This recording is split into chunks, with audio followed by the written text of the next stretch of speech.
So let's start off with biomes. What is a biome? Well, first off, biomes are large areas of the Earth's surface that have similar climates, landscapes, plant life, and animals. An example of a biome is the grasslands.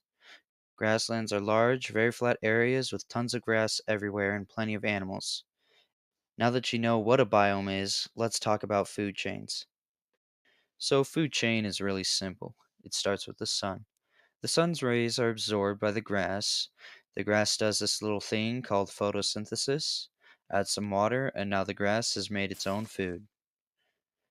So now we have a nice green grass with energy stored in it, but oh no, a sheep comes along and eats our grass, and its body digests the grass and turns it into energy stored as proteins and fats. Now the energy is in the sheep, and look who's hungry, the wolf.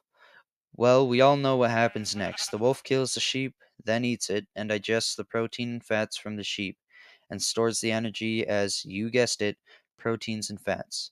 This is an example of a simple food chain. All this energy transferring can be simplified into a pyramid. At the bottom green layer are our producers, also known as plants, and floral life. Next is our primary consumers, herbivores, in the second yellow layer. And then our secondary consumers, carnivores, in the top red layer.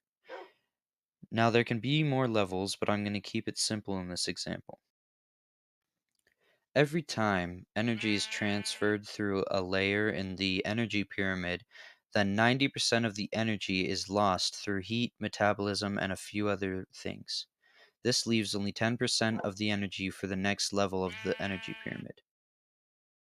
The last thing I need to talk about are the levels of organization. Starting simple, an organism. An organism is one plant, animal, or single celled life form, basically any living thing. Next is population.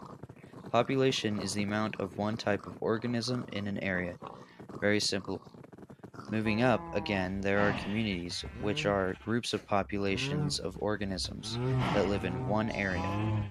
Now we are up to ecosystems. An ecosystem is created when organisms interact with other populations and their environment, creating food webs, energy pyramids, and more. Finally, we're at the last level, the biosphere, which is a large part of the planet's surface that can be inhabited by life.